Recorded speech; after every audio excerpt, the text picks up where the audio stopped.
Welcome to my YouTube channel Rocket Maths और मैं हूं सौरभ। आज की इस वीडियो में हम सीखेंगे क्लास 9th का चैप्टर 8 का क्वाड्रिलेटरल। इसके अंदर आपके पास थ्योरम है मिड पॉइंट थ्योरम, बहुत ही इंपॉर्टेंट थ्योरम है आपकी। उसकी स्टेटमेंट देखो क्या बोली गई है। The line segment joining the mid points of two sides of a triangle is parallel to the third side of triangle and its half of it. इसका क्या मतलब है देखो, मैं इस फिगर के थ्रू समझाऊंगा आपको। ये फिगर है हमारा, ये ट्रायंगल है ए बी सी, इसको ए ले लो, ए बी एंड सी, ठीक है। कोई ट्रायंगल है, line segment joining the mid points of two sides of a triangle. ये साइड से ट्रायंगल की ये साइड है, ये साइड है, ये मिड पॉइंट है, ये मिड पॉइंट है, ये है हमारी लाइन सेगमेंट, समझे। तो ए बी सी, इसको डी ले लो, इस पॉइंट को ई, इतना आया समझ। द लाइन सेगमेंट, ये लाइन सेगमेंट कौन सी है, ये वाली डी ई लाइन सेगमेंट आपकी। The line segment joining the, ये मिड पॉइंट है, डी और ई क्या है हमारे mid points of two sides of a triangle. Triangle के कौन सी टू साइड्स के मिड पॉइंट्स है। Triangle is parallel to the third side, ये वाली साइड है ना जो डी ई, किसके पैरेलल है आपके बी सी के। तो ये वाली, ये थर्ड साइड के पैरेलल है, फर्स्ट साइड, सेकंड साइड, और ये कौन सी साइड आपकी थर्ड साइड। तो इसके पैरेलल कौन सी है, डीई। डीई किसके पैरेलल है, बीसी के, समझे, थर्ड साइड के। And is half of it, और ये वाली इसके हाफ भी है। तो कहने का क्या मतलब है, तो इस पूरी लाइन का, जैसे टू प्रूव क्या करना है, टू प्रूव, इस पूरी स्टेटमेंट का क्या मतलब है, जो डीई हमारा है, डीई पैरेलल भी है, मतलब पैरेलल मींस अगर आप इसको एक्सटेंड करोगे ना बोथ साइड, मतलब इस डायरेक्शन में भी और उस डायरेक्शन में भी, और इसको भी इस डायरेक्शन में और डायरेक्शन में, कभी मीट नहीं करेगी आपस में। तो डीई किसके पैरेलल होएगा, बीसी के। डीई किसके पैरेलल, बीसी के। आया ना समझ। ये तो ये लाइन बोल रही है, मतलब ये थर्ड साइड के क्या है, पैरेलल है। ये हमने पैरेलल का बता दिया। और क्या कह रहा है, ये जो डीई है ना आपका, डीई क्या है हमारा, इक्वल भी है, और हाफ भी है किसके, equal to half of BC. Parallel भी है इस लाइन का, ये पूरी लाइन का जो हम मैथमेटिकली ऐसे लिखेंगे, स्टेटमेंट इसकी ये है, इसको हम ये इस तरह से लिखेंगे। डीई पैरेलल है थर्ड साइड मतलब बीसी के, और डीई क्या है, हाफ भी है किसके, इसके। इसमें को हाफ ऑफ इट लिख रखे हैं ना, तो हाफ ऑफ बीसी के, समझे। ये स्टेटमेंट थी हमारी, और स्टेटमेंट को हमने मैथमेटिकली ये ऐसे प्रूव करना है। इससे पहले क्या होता है, गिवन। इसमें गिवन देखो, अब गिवन में क्या है, A B C is a triangle, ठीक है, या सिंपल सा in triangle A B C, या A B C is a triangle A B C in which, इसके अंदर क्या है हमारे पास, B and E are the, in which B and E are the mid point,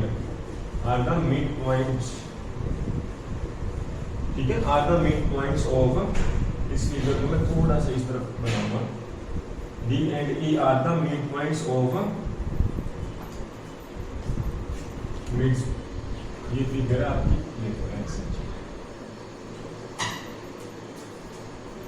ये ए B सी कोई triangle है, ये लाइन सेगमेंट है हमारे पास, ये ए था, ये बी था, ये सी था, लाइन सेगमेंट ये था, डी, ये ई आ गया।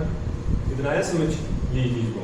Mid points of side, mid point of A B and A C, मतलब ये साइड दे दी ए बी और ए सी रिस्पेक्टिवली। इतनी बात समझ आई सभी को। तो इसमें सिंपल सी ये वाली बात बताई गई है, ए बी सी क्या है, triangle in which D and E are the mid points of A B. A B क्या है, ए बी के क्या है, मिड पॉइंट्स है, और ए सी के क्या है, मिड पॉइंट है, ई। मिड पॉइंट का क्या मतलब होता है, मिड पॉइंट का मतलब है ये ट्रायंगल, जो ये लाइन है ना आपकी, वो डी इक्वल पार्ट्स में, तो मिड पॉइंट से, ये मिड पॉइंट का मतलब ये है। अगर कहीं मिड पॉइंट पूछ रखे हैं तो आप इसको ऐसे बोल सकते हो, ए डी किसके इक्वल है हमारे पास, ए डी डी बी है, ये इसके इक्वल है, ठीक है। ये मिड पॉइंट की कंसेप्ट है। तो अब सबसे पहले गिवन आ गया होगा, समझ, टू प्रूव कर दिया, कंस्ट्रक्शन में आ गया। कंस्ट्रक्शन, कंस्ट्रक्शन क्या बोल रही है, कोई भी इसको सोल्व करने के लिए हम कंस्ट्रक्शन से कुछ ना कुछ इसमें कंस्ट्रक्शन करेंगे। मतलब जो ए बी है इसके पैरेलल में एक लाइन खींच दें, मतलब ए की ये कौन सी है, सी, सी से हमने कोई एफ तक मान के चलो यहाँ पर एक लाइन प्रोड्यूस कर दी, इसके पैरेलल एक लाइन, और ये डी ई को एक्सटेंड कर दिया हमने कहाँ तक, मतलब यहाँ पर एफ तक, एफ ये पॉइंट ले लिया हमने, आया इतना समझ। हमने इसको भी कंस्ट्रक्शन में क्या लिखोगे, हमारे पास सी एफ है, पैरेलल किसकी है, ए बी के, या ए बी पैरेलल किसकी है, ये पूरी साइड इस पूरी लाइन के, एंड कोमा प्रोड्यूस, प्रोड्यूस क्या कर रही है हमारे पास, D E to, D E produce करके कहां तक गई है, produce D E to F. आया इतना समझ, इसमें तो कोई डाउट नहीं होगा। जीवन में बता दिया कोई ट्रायंगल है ए बी सी, इसके अंदर E and E, D and E are the mid points of A B, side A B और ए सी के, हो गया इतना। और सेकंड नंबर पे प्रूव क्या करना है, जो ये स्टेटमेंट थी हमारी, इसी को हमने मैथमेटिकली लिख दिया। ये कंस्ट्रक्शन में हमने बता दिया जो सी एफ है किसके पैरेलल है, ए बी के, और हमने बता दिया इसके अंदर प्रोड्यूस कर दिया, या एक्सटेंड लिख सकते हो डी ई टू एफ, मतलब प्रोड्यूस कर दिया D E to F, F आएगा यहाँ पर, ठीक है जी, डी ई टू एफ। आया इतना समझ। अब देखो, अब प्रूफ आई, प्रूफ, प्रूफ में क्या करना है, सबसे पहले पहला रूल क्या है, मैं आपको स्टेप्स में सिखाऊंगा ये थ्योरम्स सोल्व करने, मतलब 3 स्टेप में हम कंप्लीट कर देंगे इसको। ये एक फर्स्ट पार्ट है हमारा, ये वाला ट्रायंगल, और इसको एक इसको लेके चले, अब दूसरा इस ट्रायंगल को लेके चले, मतलब ये ट्रायंगल दिखे हमको, ये फर्स्ट था, ये सेकंड ट्रायंगल है। अब इन दोनों ट्रायंगल्स को हमने क्या करना है, कॉन्ग्रुएंट प्रूव करना है। आपको कॉन्ग्रुएंट का पता है मतलब क्या होता है, कॉन्ग्रुएंट क्या मतलब होता है, अब हमने इनको, इसका मतलब जो इसकी साइड्स है या कोरिस्पोंडिंग पार्ट्स है हमने शो करने हैं, किसके थ्रू, जो 5 कंडीशंस हैं ट्रायंगल वाले चैप्टर में मैंने बहुत अच्छा क्लियर बता रखे हैं कैसे हम कॉन्ग्रुएंट प्रूव करते हैं किसी भी ट्रायंगल को। अब ट्रायंगल, इन ट्रायंगल कौन कौन से ट्रायंगल लिए हैं, इन ट्रायंगल ए डी ई, मतलब ए डी ई एक ट्रायंगल लिया। अब दूसरा देखो C C F E and triangle C F E, ये दूसरा ट्रायंगल है। अब इन दोनों ट्रायंगल को हमने क्या करना है, कॉन्ग्रुएंट प्रूव करना है। कॉन्ग्रुएंट के लिए थोड़ा सा कंस्ट्रक्शन ये हो लो, इस एंगल को एंगल 1 ले लो, इस एंगल को 2 ले लो, इस एंगल को 3 रखना, इस एंगल को 4 रख देना। आया समझ। तो इसको 1 रखा आपने, इसको 2, इसको 3, इसको 4, ठीक है। अब बताओ मेरे को, कॉन्ग्रुएंट करने के लिए कोई भी जो 5 कंडीशंस है उसमें side angle side, angle side angle, ठीक है, ये वाली side angle side, angle side angle, angle angle side, या साइड साइड साइड, या RHS, इनमें से कोई कंडीशन 3 फुलफिल कर देती है तो ये वाला जो ट्रायंगल है क्या हो जाता है, कॉन्ग्रुएंट। तो हम इनमें से चेक करेंगे कौन सी कर रही है। एंगल 1 इसके इक्वल एंगल 2 के, एंगल 1 किसके इक्वल आया, एंगल 2 के, ठीक है। जो एंगल 1 है एंगल 2 के, तो इसमें क्या करेंगे, alternate interior angle, alternate interior angles, समझ रहे हो। 2 लाइनों को, जैसे एक ये, एक ऐसे लाइन जा रही है, दूसरी ऐसे लाइन है, मतलब इसको एक लाइन काट रही है ऐसे, 2 लाइनों को एक लाइन काटती है, उसको कौन सी लाइन बोलते हैं, ट्रांसवर्सल लाइन। अब इस ट्रांसवर्सल लाइन के ऊपर जो एंगल क्रिएट हो रहे हैं ना, एंगल, इसमें एक यहाँ पर एंगल बन रहा है, दूसरा यहाँ पर, इनको बोला जाता है alternate interior angles. Transversal line के ऊपर जो एंगल क्रिएट हो रहा है उसको कौन सा बोलते हैं, अल्टरनेट इंटीरियर एंगल। अब दूसरे नंबर पे क्या कंडीशन लगाओगे, एंगल 3 किसके इक्वल, एंगल 4 के, एंगल 3 किसके इक्वल, एंगल 4 के। रीजन क्या दोगे, रीजन दोगे vertically opposite angle, vertically opposite angle. ये 7th में आपने पढ़ रखा होगा। 2 लाइनों को आपस में जो इंटरसेक्ट करती है लाइन, ये अब ये जो इन पे एंगल बनते हैं अपोजिट एंगल क्या होते हैं, इस पे इक्वल होते हैं। तो एंगल 3 इसके इक्वल एंगल 4 के, आया क्या समझ? तो ये हमारे पास एंगल हो गया, सेकंड भी एंगल हो गया। अब थर्ड नंबर पे आओ, ए ई किसके इक्वल, ए ई किसके इक्वल, ई सी के इक्वल। ए ई जो साइड है ना आपकी, ए ई साइड किसके इक्वल, ई सी के इक्वल। रीजन क्या दोगे, गिवन। गिवन कैसे, मिड पॉइंट थ्योरम यही बोलती है ना, mid point. Mid point means यही बताया था ना, D and E are the mid points, ठीक है। मिड पॉइंट्स मतलब क्या है इसका, ये पूरा है ना मिड पॉइंट्स है, ई मिड पॉइंट है तो ए ई किसके इक्वल होगा, ई सी के, ये मिड पॉइंट का मतलब है। ऐसे ही ए डी किसके इक्वल होगा, डी डी के या डी बी के। समझे इतना, समझे? हाँ जी। अब देखो ये वाला क्या आपका गिवन, ये गिवन था आपका गिवन। अब इसमें देखना ये हो गया गिवन। गिवन आते ही मतलब ये एंगल, ये वाला एंगल, ये वाली साइड। अब एंगल एंगल साइड, ये एंगल लग गया, ये भी एंगल लग गया, ये साइड हो गई। तो एंगल एंगल साइड हमारा कंडीशन लगी, कंडीशन फुलफिल होते ही क्या हो गया, ये वाला ट्रायंगल क्या हो गया, जो ये गिवन था ये वाला हमने क्या कर दिया, कॉन्ग्रुएंट को। तो triangle A D E congruent to, ये कॉन्ग्रुएंट का साइन है, ट्रायंगल सी एफ ई। आया क्या समझ? तो हमारे पास क्या आ गया, इसमें गिवन हो गया, टू प्रूफ हो गया, कंस्ट्रक्शन प्रूफ। प्रूफ में ये फर्स्ट स्टेप था, ये फर्स्ट स्टेप।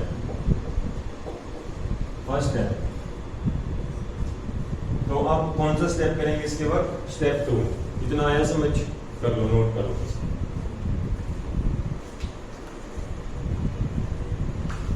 हाँ जी। अब स्टेप सेकंड देखो, इसके बाद क्या करना है हमने स्टेप सेकंड के अंदर।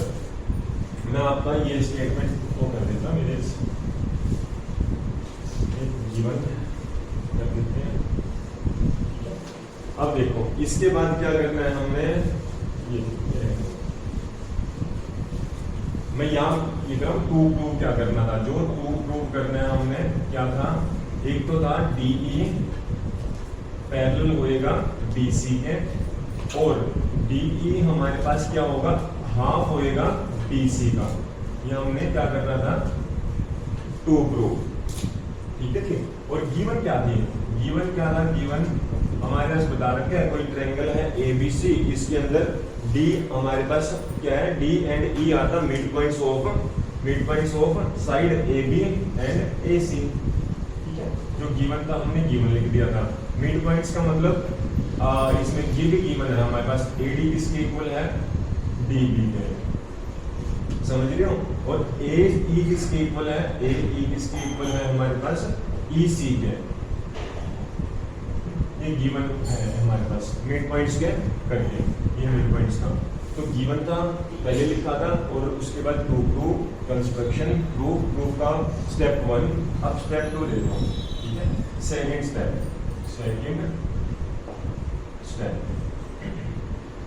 इसके बाद देखो, अब इसका इतना होने के बाद अब सीपीसीटी से हम कुछ प्रूव करेंगे।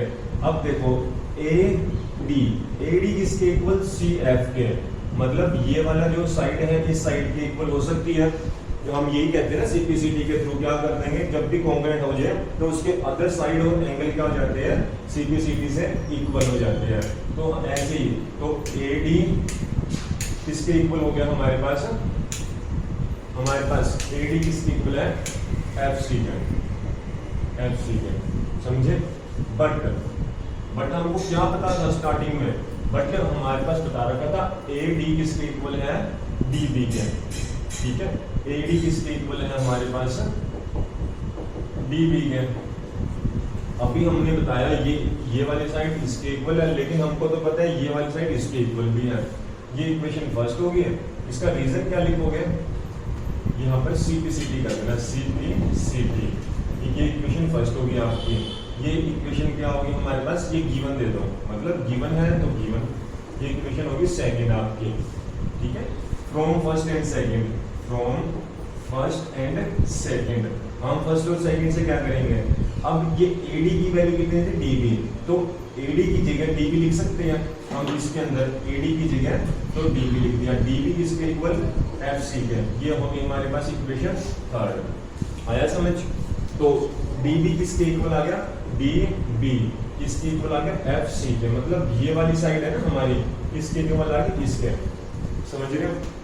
ठीक है, तो अगर ये इक्वल आ गई, लेकिन एक कंस्ट्रक्शन में देखो, लेकिन कंस्ट्रक्शन में क्या बताया गया था, ए बी किसके इक्वल है, CF के।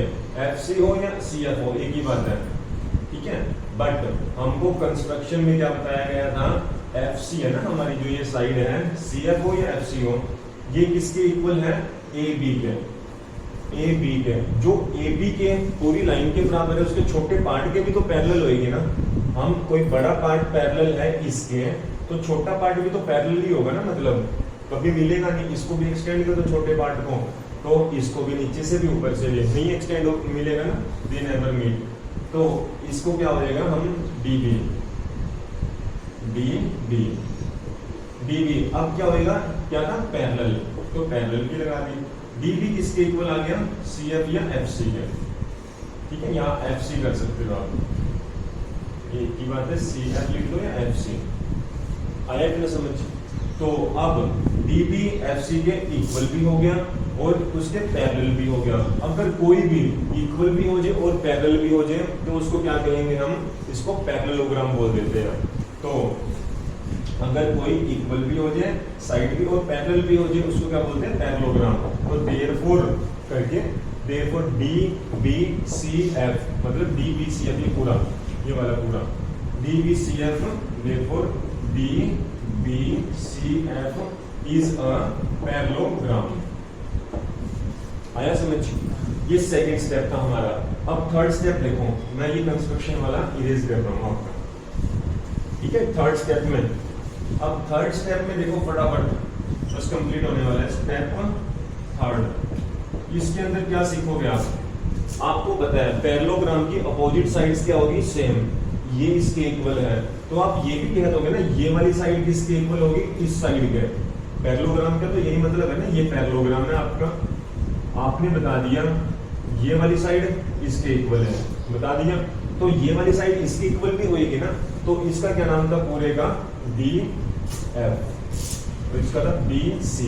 आपने बता दिया था ये इसके इक्वल और पैरेलल है। अब हम बताएंगे ये वाली इसके इक्वल है, तो लिख सकते हैं ना, क्या लिखोगे, DF इक्वल टू BC। और दूसरे नंबर पे यहाँ पैरेलल लिख दो, पहले पैरेलल लिख सकते हो, पता है पैरेललोग्राम में तो पैरेलल होएगी, और दूसरी क्या होएगी, DF इक्वल भी होएगी किसके, BC के। इक्वल भी है और पैरेलल भी है। आया समझ? बस जैसे ये साइड लिखी थी, अब ये पैरेलल भी लिख दी और इक्वल भी लिख दिया। अब इसमें क्या करोगे, कोई DF है आपके पास, DF ये पूरी साइड है, क्या है हमारे पास, इसके पैरेलल है, तो छोटी वाली साइड इसके पैरेलल होगी। कोई इतनी पोर्शन इसके पैरेलल होगा, तो बड़ा पोर्शन भी इसके पैरेलल ही होगा ना, मतलब ये आपस में मिलेगी नहीं, डिस्टेंस तो बराबर है ना इनका। तो यही है ना पैरेलल मींस क्या होता है, अगर आप इसको एक्सटेंड कर दोगे ना दोनों को, ये कभी मिलेगी नहीं आपस में, दे नेवर मीट, उसको पैरेलल बोलते हैं। तो DF, तो हम DF की जगह DE भी लिख सकते हैं। तो D उसका छोटा पोर्शन, ये बड़ी लाइन थी, ये छोटी लाइन है, तो छोटी लाइन भी किसकी होगी, BC के पैरेलल होगी। यही हमसे प्रूव करना था, तो prove DE parallel BC, DE parallel BC, देखो ये प्रूव है, समझे? तो ये हमारा हो गया फर्स्ट पार्ट, ठीक है। जो फर्स्ट पार्ट था ना आपका, वो प्रूव्ड हो गया, समझे? ये वाला था। अब इसके अंदर देखो, DF किसके इक्वल है हमारे पास, BC के, तो DF, अब DF किसके इक्वल है, DF BC के इक्वल है, तो आप इसको ऐसे लिख सकते हो, DE और EF। तो आप इसको DF को और इसको कैसे लिख सकते हो, DF को DE plus EF equal to BC लिख दोगे। अब आपने इसको लिख दिया। अब मेरे को एक चीज बताओ, DE आपको क्या रिक्वायरमेंट है, DE मतलब ये 2 आ जाएगा, 2DE हो जाएगा क्रॉस मल्टीप्लाई करके। अगर DE होगा तो 2DE हो जाएगा ना, तो EF को हम DE लिखेंगे, EF को DE लिखेंगे। क्यों? क्योंकि आपको ये पता था ये वाली साइड किसके इक्वल होगी, इसके। तो DE किसके इक्वल है, DE हमारे पास किसके इक्वल होगी, DE हमारे पास EF के। रीजन क्या लिखोगे, CPCT से। हमारे पास जब कॉन्ग्रुएंट प्रूव करे थे ट्रायंगल, तो हमने कॉन्ग्रुएंसी में यही होता है ना, ये साइड इसके इक्वल रख ली थी, तो ये वाली साइड इसके इक्वल हो जाएगी ना। तो DE किसके इक्वल, EF के, CPCT से। तो बाय कंस्ट्रक्शन लिख सकते हो। रीजन क्या है, कंस्ट्रक्शन। कंस्ट्रक्शन कर दो, या CPCT है वैसे इसका, कंस्ट्रक्शन से भी नहीं, ठीक है। रीजन ये दे देना, हमारे पास हमने कर दिया DE equal to EF construction, CPCT ये कॉन्ग्रुएंसी का रूल है, कॉन्ग्रुएंसी का। अब बता दो मेरे को, DE प्लस DE हो जाएगा, इसकी जगह हमने DE लिख दिया इक्वल टू BC हुआ। तो DE प्लस DE कितना हो जाएगा, 2DE इक्वल टू BC हो गया। अब DE को तो आप अपनी तरफ रखो, कि 2 कहाँ चला जाएगा, 1/2 BC में। तो यही हमने प्रूव करना था क्वेश्चन में। क्या प्रूव करना था, ये सेकंड पार्ट हो गया हमारा prove, DE equal to half of BC। तो सेकंड पार्ट क्या हो गया हमारे पास, प्रूव्ड। तो यही थ्योरम थी हमारी मिड पॉइंट थ्योरम। आई होगी समझ। हमने इस पूरी थ्योरम्स को 3 स्टेप्स में कवर किया है। फर्स्ट में कॉन्ग्रुएंसी प्रूव कर दी, सेकंड नंबर पे हमने बता दिया ये वाला पोर्शन इस पूरे पोर्शन के क्या है, पैरेलल है। और पैरेलल फिर हमने बता दिया ये इसके इक्वल भी है। सेकंड स्टेप में पैरेलल होगा और इक्वल होगा तो पैरेललोग्राम होगा। तो आपकी ये वाली साइड इसके पैरेलल और इक्वल है, तो ये वाली साइड भी होगी। इससे हमने ये पोर्शन फर्स्ट पार्ट प्रूव कर दिया, इससे हमने सेकंड पार्ट प्रूव कर दिया। बस यही था आपके पास मिड पॉइंट थ्योरम में। अगर ये अच्छी लगी हो वीडियो तो लाइक करें, शेयर करें, और चैनल पर नए हैं तो सब्सक्राइब भी कर लें। मिलते हैं नई वीडियो में नए टॉपिक के साथ।